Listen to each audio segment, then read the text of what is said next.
Hello बच्चों, कैसे हो आप लोग। आई होप कि मेरे बच्चे जितने हैं सभी बच्चे अच्छे होंगे और मस्त होंगे और अपनी जो प्रिपरेशन है बोर्ड एग्ज़ाम की जो तैयारी कर रहे हैं वो सभी बच्चे अच्छे तरीके से कर रहे होंगे। तो आज मैं बच्चे देखूंगा कक्षा 10 के बच्चों के लिए। कक्षा 10 के बच्चों के लिए हमारे पास कितने क्वेश्चन हैं। आज हमारे पास 5 क्वेश्चन देखने को मिलेंगे। इन 5 क्वेश्चनों में आपको अगर हम बात करें तो कितने आपके नंबर क्लियर होने वाले हैं। आपको नंबर क्लियर होने वाले हैं 3। ये तीनों जो होगा एक एक नंबर को होगा, ये दोनों 2 नंबर के। मतलब आज हम बात करेंगे 7 अंक की। कितने अंक की? 7 अंक की बात करेंगे। आपका 7 अंक आज क्लियर होने वाला है। मेरे बच्चे, आप जानते हैं कि बोर्ड एग्ज़ाम में जो होता है कई सेट बनते हैं पेपर के। हम कोशिश कर रहे हैं कि हर एक सेट, क्योंकि सब बच्चों के पास अलग अलग सेट होगा, जो जिनके सेंटर अलग अलग रहेंगे, सबके अलग रहेंगे, तो उनके पास अलग अलग सेट का पेपर आएगा। तो जब अलग अलग सेट का पेपर आएगा तो उनमें सभी को के पेपर में हमारे क्वेश्चन फंसे या हमारे क्वेश्चन कराने का तरीका फंसे, उसको मैं कोशिश कर रहा हूँ और 100 में 100 आप मैथ में ला सकें। हम उसके प्रयास में अग्रसर हैं, आगे चल रहे हैं।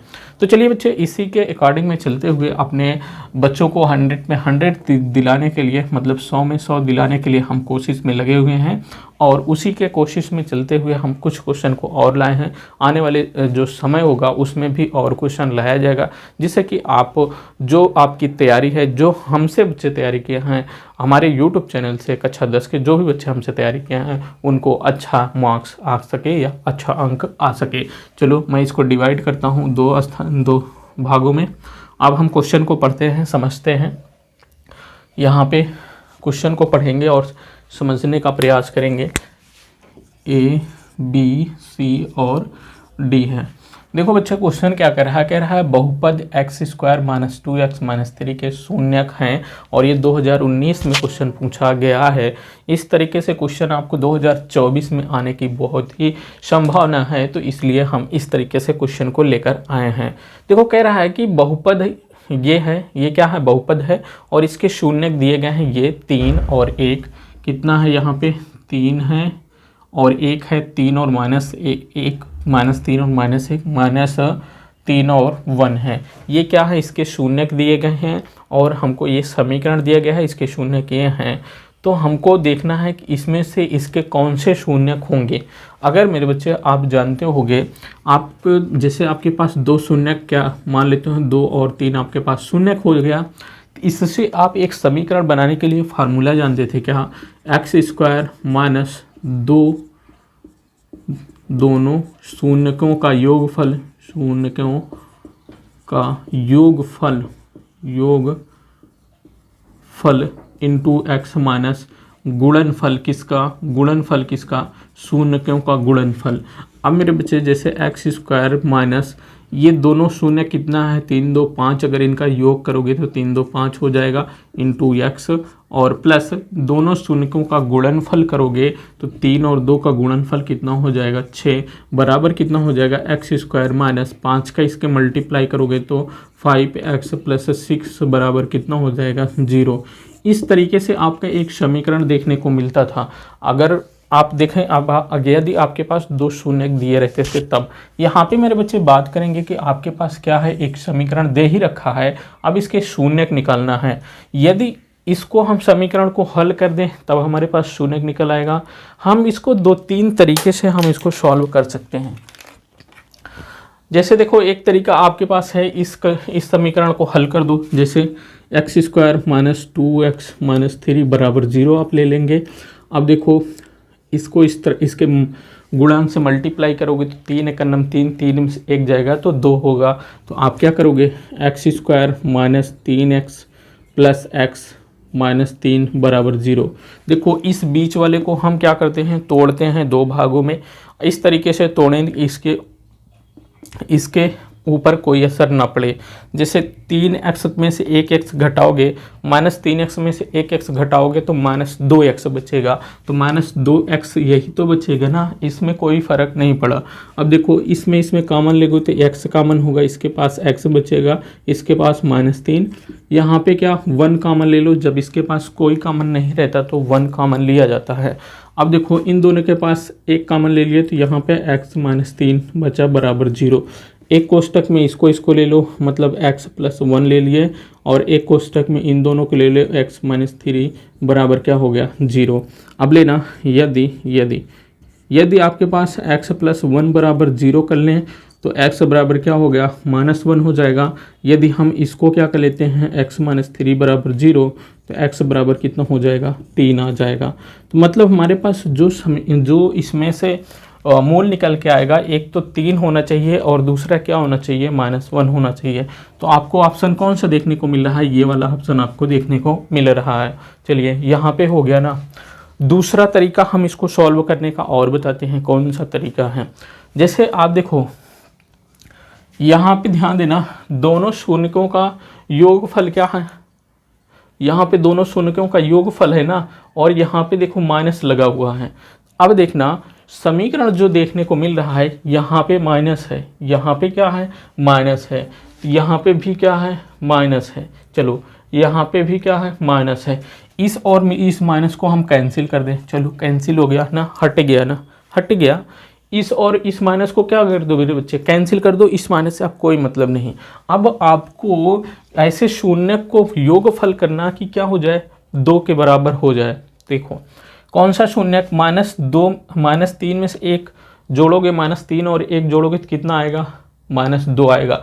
इसका मतलब ये नहीं होगा, क्योंकि हमको ये माइनस तो हट गया, सिर्फ 2 की बात करना है। किसकी बात करना है, सिर्फ बच्चे 2 की बात करना है, जिसमें 2 मिलेगा हम उसी को करेंगे। तो चलो ये 2 नहीं मिला, इसका कट गया। -3 और -1 को जोड़ोगे तो -4 हो जाएगा, तो ये भी नहीं होगा। अब देखो 3 और 1 जोड़ोगे तो 4 हो जाएगा, ये भी नहीं होगा।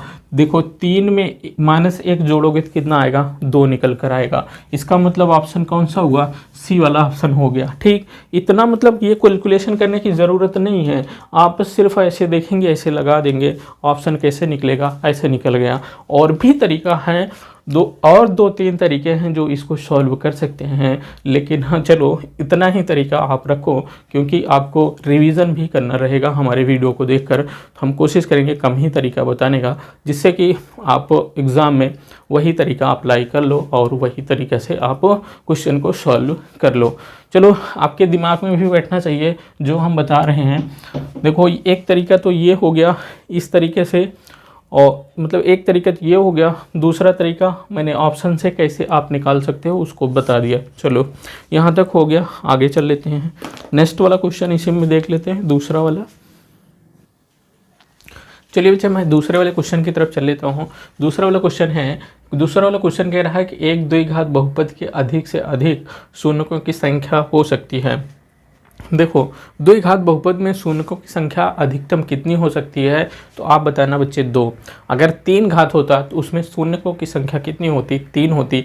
मतलब इसका कहने का मतलब ये है कि जितनी मतलब कोई भी समीकरण अगर दिया हो, द्विघात बहुपद हो या द्विघात समीकरण हो, उसका जो अधिकतम घात होगी उतने ही उसके क्या होंगे शून्यक होंगे।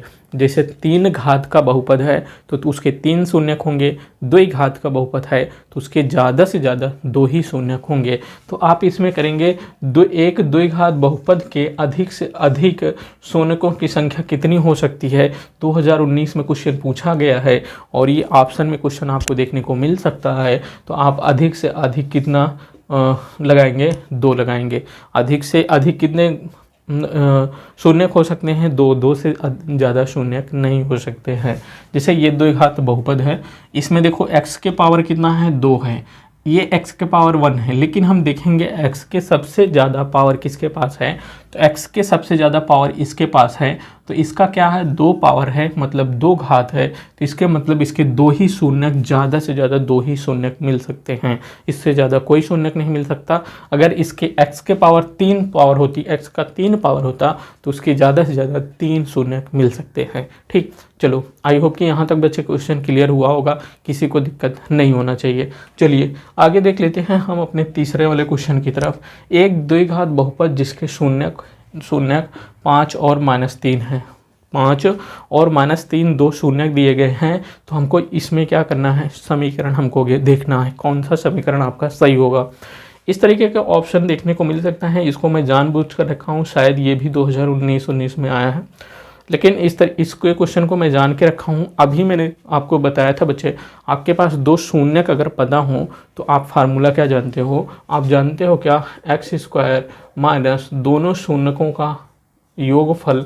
मान लेते हैं हमारे पास दो शून्यक अल्फा और बीटा दिए हैं, तो मैंने दोनों शून्यकों का योगफल into x plus alpha into beta, मतलब दोनों शून्यकों का गुणनफल बराबर क्या हो जाता है, 0 हो जाता है।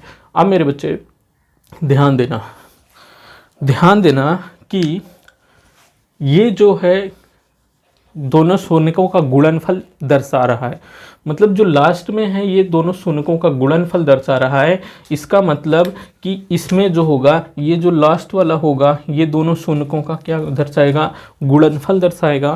तो देखो गुणनफल कितना है, 15, इसके पास -3 है, तो 5 और -3 का मल्टीप्लाई करोगे तो -15 आएगा। तो -15 किसके पास है, तो देखो ये वाला तो कैंसिल हो गया क्योंकि प्लस में है, ये कैंसिल हो गया। ऑप्शन को सॉल्व करना बता रहा हूँ क्योंकि एग्ज़ाम में आपके पास टाइम नहीं रहेगा तो आप बड़ा कैलकुलेशन तो कर नहीं सकते हो। तो हम कोशिश कर रहे हैं कि मतलब आपको ट्रिक के तरीके से समझा पाऊँ। ठीक, अब देखो मैं क्या कहा, ये दोनों क्या है, गुणनफल है किसका, शून्यकों का गुणनफल कितना है, ये है। इसका मतलब ये लास्ट वाला है, तो लास्ट वाला मैंने देखा कि ये है लास्ट, ये है लास्ट में, ये है लास्ट में। अब देखो ये तो इनमें से कोई नहीं, ये तो हम बाद में चर्चा करेंगे जब इसमें से कोई नहीं होगा तब। ठीक, अब देखो ये लास्ट वाला हम देखेंगे, दोनों शून्यकों का गुणनफल -3 और 5 का गुणनफल कितना है हमारे पास, -15 आया। तो इसके पास -15 है नहीं, तो ये तो पहले ही कट गया, कैंसिल हो गया पहले से ही, पहला दूसरा वाला। अब चलते हैं, एक तो ये हो सकता है या तो ये हो सकता है। अब ये डिसाइड करेगा इन दोनों में होगा कौन। देखो शून्यकों का योगफल कितना है, इंटू एक्स है, और यहाँ पे माइनस लगा हुआ है। शून्यकों का योगफल और इंटू एक्स, यहाँ पे माइनस लगा हुआ है। इसका मतलब जो क्वेश्चन में होगा वहाँ पे भी माइनस होगा। और देखो शून्यकों का योगफल हम करेंगे तो देखो यहाँ पे रख दो, कितना शून्य कितना है, एक शून्य ये है, दूसरा ये है, तो यहाँ पे रखो 5 -3 इंटू एक्स हो गया। तो 5 में से 3 गया तो कितना हो गया, 2 हो गया। तो यहाँ पे आगे देखो, इसको हटा दूँ, इसको हटा दूँ, आगे देखो 5 में से 3 जाएगा तो 2 हो जाएगा, ये एक्स हो गया, और ये वाला माइनस था, ये वाला माइनस लग गया। तो -2x होना चाहिए, क्या होना चाहिए, -2x होना चाहिए। तो -2x किस में है, ना तो इसमें है ना तो इसमें है, इसमें है लेकिन 2x क्या है, प्लस में है। तो ये वाला भी नहीं होगा, ये वाला भी नहीं होगा। ऑप्शन कौन होगा, डी वाला ऑप्शन क्या हो जाएगा मेरे बच्चे, सही हो जाएगा। चलिए आई होप कि क्वेश्चन समझ में आया होगा, ट्रिक आपको समझ में आई होगी, कैसे ट्रिक लग रही है। चलो आगे देखते हैं। चलिए यहाँ पे हम देखते हैं चौथे नंबर के क्वेश्चन में। चौथे नंबर में क्वेश्चन में यदि द्विघात समीकरण k-1 x square plus kx plus 1 के शून्यक में से एक शून्यक -3 है तो k का मान ज्ञात करना है। मेरे बच्चे k का मान ज्ञात करना है, एक शून्यक इसका दे रखा है। यदि द्विघात समीकरण या बहुपद हो और उसमें दो शून्यक हों तो वो दोनों शून्यक क्या करेंगे, उस बहुपद को सेटिस्फाई करेंगे। अर्थात वो क्या करेगा, अगर उसको हम समीकरण में x के स्थान पे रख देंगे तो उस समीकरण को वो शून्य के बराबर कर देगा। तो यहाँ पे इसी प्रकार क्या होना चाहिए, जो ये -3 है इसमें रख दें तो ये क्या हो जाना चाहिए, 0 के बराबर हो जाना चाहिए। तो हमको कहने का मतलब हमारे पास क्या होना चाहिए, k-1 x स्क्वायर प्लस जो समीकरण है kx प्लस 1 kx प्लस 1 इसके बराबर हमको क्या लेते हैं, 0 लेते हैं। अब हम क्या करेंगे, ये जो -3 है अगर ये इसका इस समीकरण का -3 एक क्या है, शून्यक है, तो इसका मतलब ये क्या करेगा, x के स्थान पे रख दे तो इस समीकरण को सेटिस्फाई करेगा। तो अब देखो x के स्थान पे रख दो इसको, तो यहाँ पे क्या रख देते हैं k-1 और x के स्थान पे -3 का स्क्वायर प्लस k और x के स्थान पे -3 + 1 बराबर क्या 0। और यहाँ पे क्या हो जाएगा k - 1 3 का स्क्वायर -8 प्लस kx kx नहीं -3k + 1 बराबर 0। 8 को अंदर मल्टीप्लाई करो -8k + 8 -3k + 1 बराबर 0। -8 3 8 3 11k + 8 1 9 बराबर क्या हो गया 0। और -11 के बराबर 9 को उस साइड में ले हुआ -9 माइनस माइनस कैंसिल हो गया। के बराबर क्या हो जाएगा 9 बट्टे इस 11 को इस साइड में भेजो 9 बट्टे क्या हो जाएगा 11। के बराबर कितना निकल के आ गया मेरे बच्चे, जो के का मान पूछ रहा था के का मान आया आपके पास 9 बट्टे 11। क्या किसी को दिक्कत नहीं होना चाहिए। उसके बाद हम देखते हैं 5वां नंबर का क्वेश्चन है के किस मान के लिए समीकरण के युग्म, एक समीकरण ये है दूसरा समीकरण ये है, अपरिमित रूप से अनेक हल हैं। अपरिमित रूप से अनेक हल, एक हल और अनंत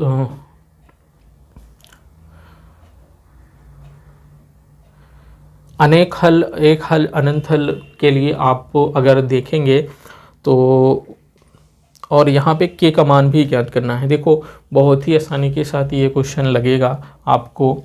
आप यहाँ पे कह रहा है कि क्या कह रहा है अपरिमित रूप से अनेक हल हैं। अब हम जानते हैं क्या अनेक हल के लिए कुछ चीज़ें या कुछ कंडीशन जानते हैं, उन कंडीशन को समझने का प्रयास करते हैं। चलो हम उस कंडीशन को मेरे बच्चे समझने का प्रयास करते हैं कि जो अनेक हल होते हैं, जब आपके पास समीकरण के युग्म दिए हों तो आपके पास जो अनेक हल होते हैं उसकी कंडीशन क्या होती है। मेरे बच्चे इसको क्या करेंगे, पहले स्क्रीनशॉट ले लेंगे तो हम आगे चलते हैं। चलिए हम इसको हटाते हैं और आगे चलते हैं, आपको हम समझाने का प्रयास करते हैं। स्क्रीनशॉट हो गया होगा, आगे चल लेते हैं।